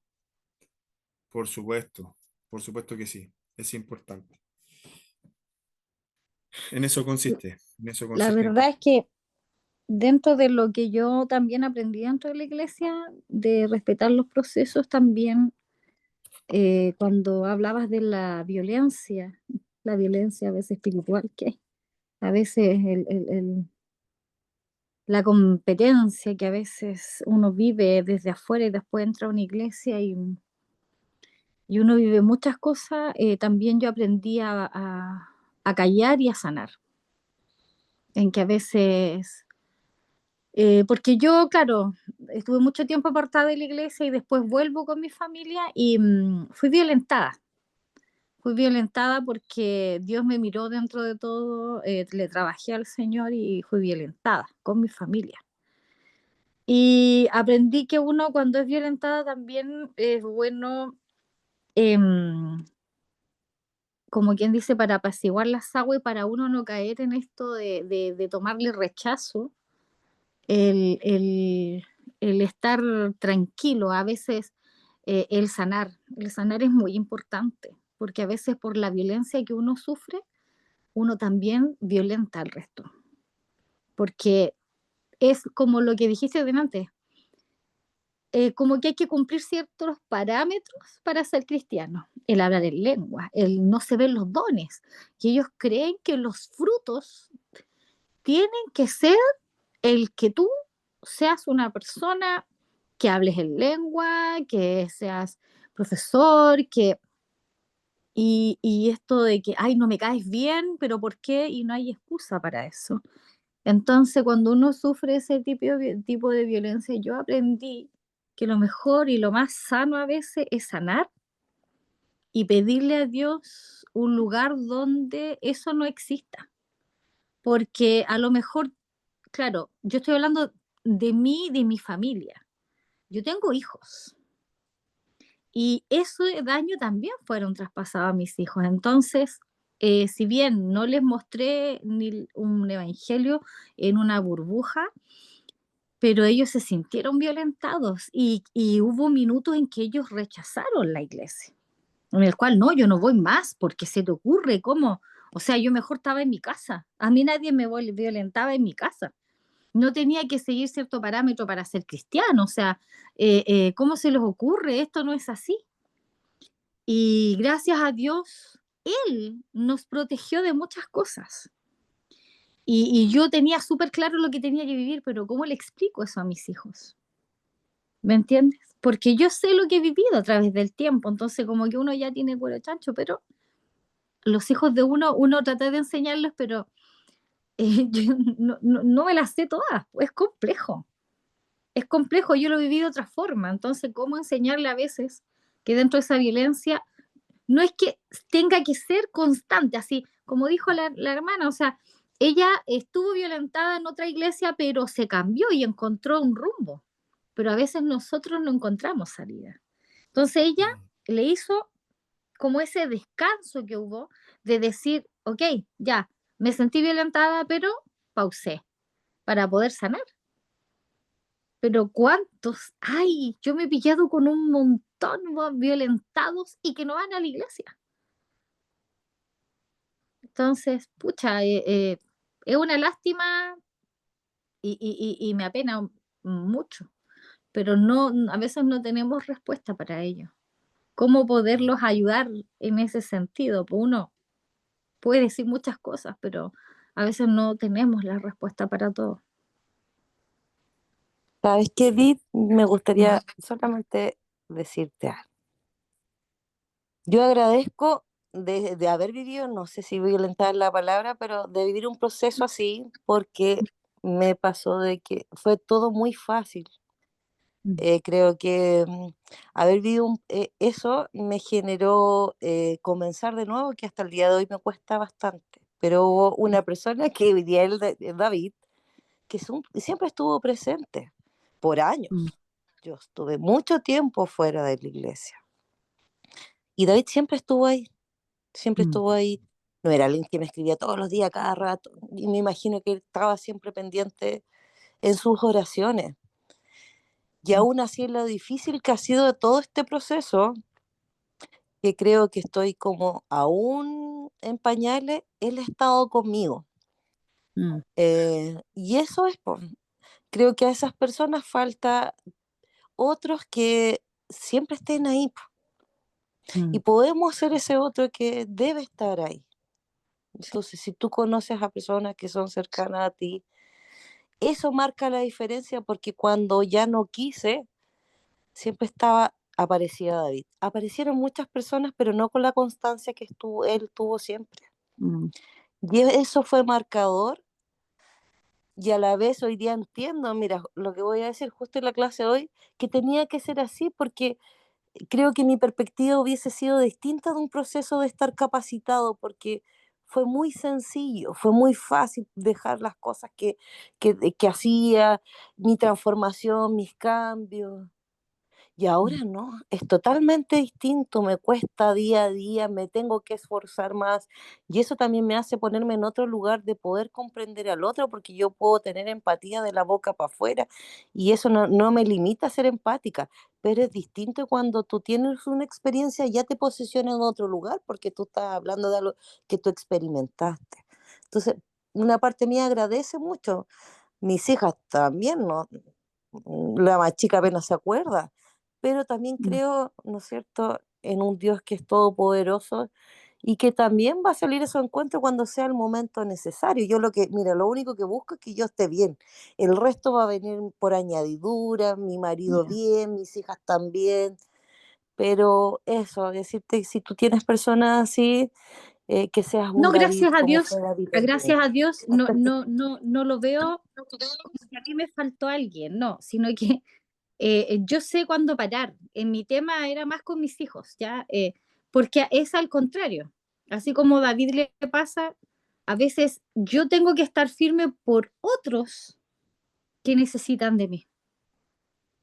Y soy yo la que se siente con mucha responsabilidad. Pero, a ver, a lo que yo más me iba era que a veces no es malo el parar, el decir, a ver, esto no está bien y me está dañando. Y yo tengo que parar y por más que uno mire, y si eso no le está haciendo bien, el parar, el sanar y continuar. Gracias a Dios, como te decía yo, tienes a David que estuvo siempre constantemente ahí, pero yo creo que también David tuvo sus procesos y esos procesos cansan en el cual uno que también quiere llorar y decir, yo también necesito algo, yo también necesito respirar. Y a lo que yo me iba era eso, a los descansos y que mucha gente lo mira mal, como que, ya se fue de la iglesia. Po.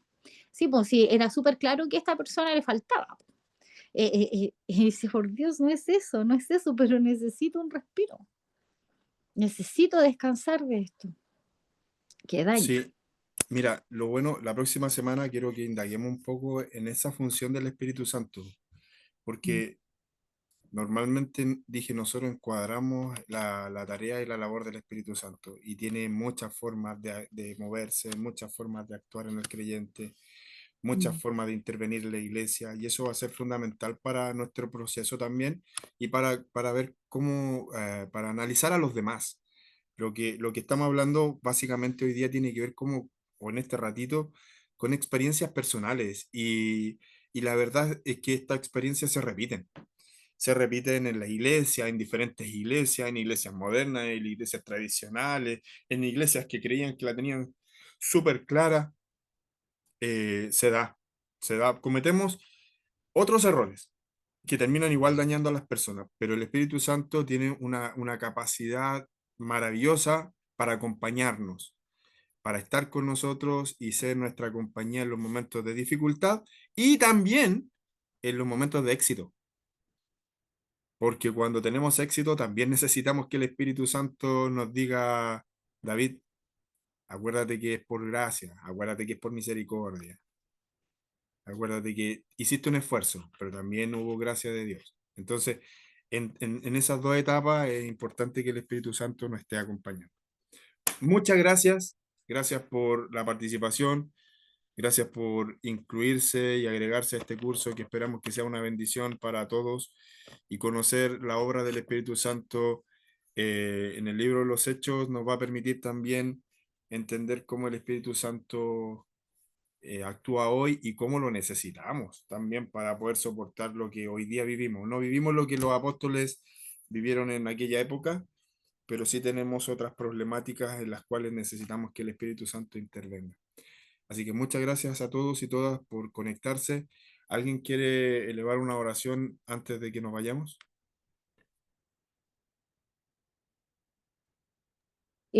Puede que no esté el otro miércoles, David, pero es que me llamaron hoy día que el lunes entró a pabellón. Ya, Así que, si Dios quiere, pueda que lo haga del hospital, pero lo voy a intentar, ¿ya? Porque no me quiero perder nada. Pero si no estoy, por favor, discúlpenme ya, porque nada, pues estoy esperando esa operación y de verdad que la necesito para sentirme mejor. Y nada, pues hoy día recibí la noticia, justo estaba con un pastor ahí y me estaba tirando un poco en la oreja y, y justo nos llaman. Así que nos pusimos a orar ahí al tiro y fue bien maravilloso lo que vivimos hoy día. Así que, pucha, ojalá Dios quiere y esté, pues, ¿ya?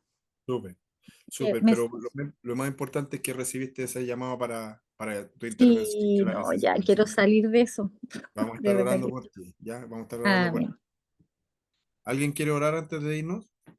Y oramos además por Edith, por su intervención.